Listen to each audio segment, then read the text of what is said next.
What's up, guys? Welcome to my commentary. This is, of course, Coach Zache of the Pastoria City Porygon-Zeds versus Cheryl of the Veilstone City Weedles, aka my toughest competitor I ever have to face. You know her, we all know her. And this is the biggest matchup of the season for playoff hopefuls. So I'm going to hop right into it for what could work out to be one of the better matches of the season. Alright, hitting play, the battle is starting. I'm challenged by Casper the Friendly Ghost.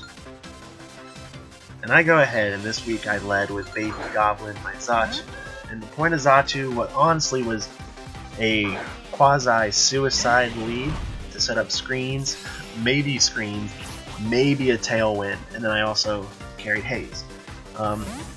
So she does her usual lead of Queen Bean, which I half expected and almost led with my counter to, but I decided to just go stick with my plan, use Zache, and I go ahead and I set up the light screen, knowing that Venusaur's physical moveset is mostly just Earthquake, which mostly does absolutely nothing to Zache. So she goes into Miller Light, and with my screen up, I go ahead and I switch into Celesteela, which kind of revealed early on this was a moderately aggressive play that I was trying to eat a Thunderbolt with Celesteela.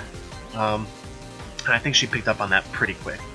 I think she understood that. So she sets up a screen as well, and goes ahead and U-turns out into Anal Beads. So Celesteela, I set up with the Automatize. If you haven't grown accustomed to it this season, I really like to use offensive Celesteela sets. Unfortunately, Steelix has stupid, just dumb defense. So I do about a quarter of a health with super effective Earthquake, but also running no attack investment, and Anal Beads rewards me out. The Steelix was a smart play because it is so defensive and walls so many of my Pokemon and can phase me when I've got a team that relies heavily on setup sweepers. So luckily she pulls me back into Baby Goblin, who's going to be able to set up a Tailwind for me, which is going to help me have speed control most of the round. The only Pokemon she has that really scares me with the speed tier is Tapu Koko, because it outspeeds anything I have up until Greninja morphs into the Ash form. And Baby Goblin's also in exactly when my light screen goes down. So I'm able to get a light screen off, which allows me to survive a Thunderbolt, which allows Baby Goblin to live another day. She actually did really great. I'm really proud of Baby Goblin. Also one of my favorite nicknames. So again, I go back into Celesteela, playing a little more aggro, and she defogs my screens away. I knew with the screens that this was a defog set. Just light screen though, which I'm assuming was for Magearna. So she knows I'm playing aggro. I go and I take every opportunity to set up an Automatize. I was running max HP and most special defense, so I knew I could eat anything outside of a Gigavolt Havoc from Tapu Koko, which is why I wasn't running any attack investment. So she goes into Mama Roach, which is one of the best nicknames. Switches out because it can't do much, it's just a very good mid-ground play to get from Celesteela into Anal Beads, who to repeat before I know she's gonna roar me out, and I go ahead and I just get off some chip damage while I'm at it because Steelix is one fat son of a bitch, and it can't heal without rest. So I'm risking the rest set, knowing that later on, if it's asleep, I can switch into something like Greninja and take it out. So she pulls Deerman out, and Deerman doesn't do much this week except act for a really nice pivot in a much more polite way than Togedemaru does last week, where it took a vicious assault to the face. She goes to Miss Carly Ray, the Togekiss, who's something I didn't prep very much for and is such an interesting... I was looking at sets for Togekiss, and a lot of people run it, the Nasty Plot set, as very bulky rather than powerful.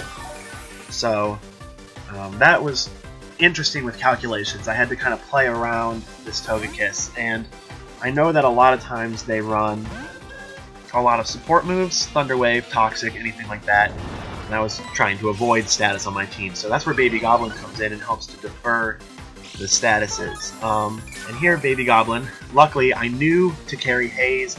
It actually was specifically for Volcarona, with Quiver Dance, but it helps me to wear Miss Carly Ray down.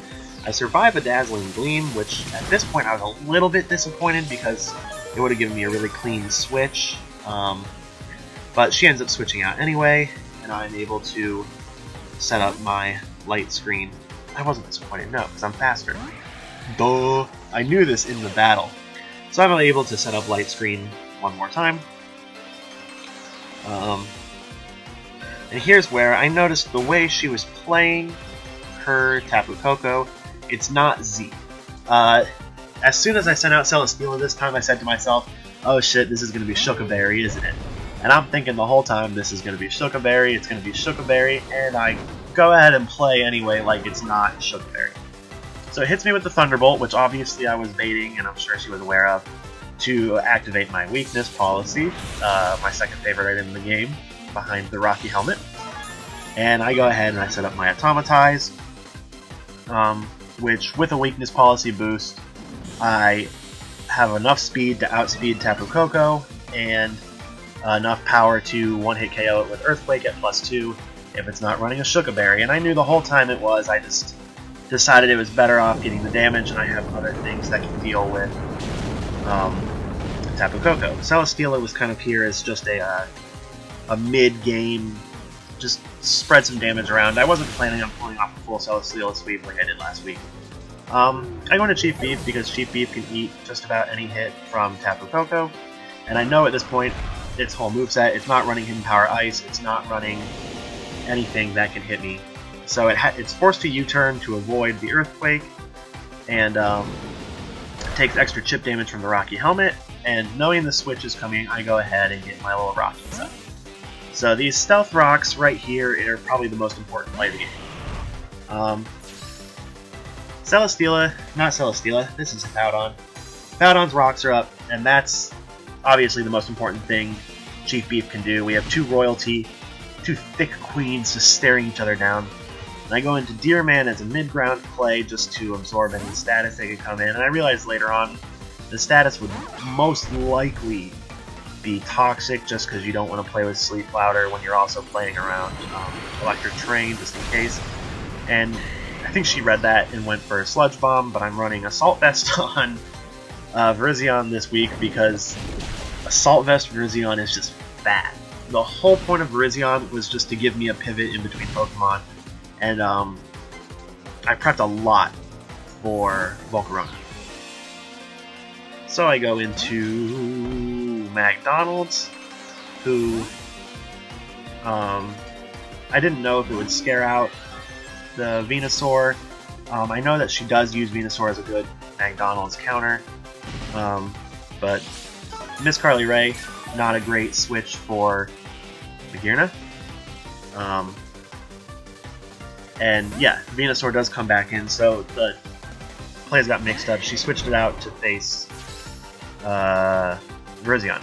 So she's not running maximum special defense because my calcs were completely for full HP and maximum special defense. And this is the strategy I call the Queen Slayer. This is the plan I have been slaving over, is getting Magearna in on top of Venusaur and doing the damage to get one Flash Cannon would draw out the Synthesis, which in the sand doesn't feel very much, to get a Shift Gear to outspeed her team, to using my Z Crystal on the worthless move Synchronoid, which does no damage if they don't share a type regularly, but is a base 120 power Psychic move that becomes a very, very powerful Shattered Psyche. So I needed the Flash Cannon damage because it does on average 97 or so % to a bulky Venusaur. I didn't want to risk it. The plan was actually I could eat 3 Earthquakes from Venusaur, and I go ahead and get that up. And I kill the Queen. I'm going to be role-playing a nickname change for Magearna and naming her the Queen Slayer just because Queen Bean has been giving me so many issues. So right here, something that happened that's a little bit unfortunate is I sent the spread for my Magearna to have Hidden Power Rock, and the way it's hitting the Golisopod, I don't think it has Hidden Power Rock. So what would have happened is I would have just taken less damage because I wouldn't have had the drill run. It would have activated the emergency exit earlier, which again still probably would have sent out anal beads because I sacrificed so much for the Queen Slayer strategy that I didn't have any coverage move for Steelix. I also didn't really expect to see Steelix, but I know that Baby Goblin can switch in pretty handily on Steelix, either sacking it with a Gyro Ball, or taking an Earthquake, or Magic Bouncing the Roar back. Because I thought the Roar was coming just to phase out my stats. So I am able to get a Tailwind up, which stays crucial for me. Baby Goblin was huge in this battle. Her off-the-court impact, you know, just getting everyone some orange slices, making sure the waters were filled, are fantastic. So right here, I go for the Surf, and I think Cheryl knows she doesn't have a lot of switches here, and she lets me get Ash Greninja form. This may have been a roll on Steelix as well. It may have been there was a chance of it surviving, but it would have died the next turn. So I'm able to transform and get my second Broken Mon out this week. And I normally run Choice Scarf Greninja, and this week I decided to opt with the Specs. And here's where it's important. It outspeeds Tapu Koko anyway, but I could guarantee outspeeding anything that could possibly be Scarfed as well. I didn't know if she was running a Scarf, but I outspeed any Scarf as well because the Tailwind is up, and that's very, very, very important.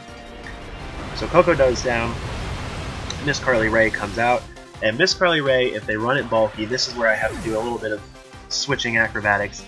If they run a bulky Togekiss, it can take 2 Surfs and almost definitely one-hit KO me with Dazzling Gleam. So I wanted to avoid that. Magearna comes in, takes Dazzling Gleam very easily, but my Tailwind peters out. If the Tailwind stayed in, Magearna probably wouldn't have picked up another KO. My Tailwind peters out, so Magearna just becomes a sack at this point, but she's done her job. She is the man who killed Jaime Lannister. She goes down.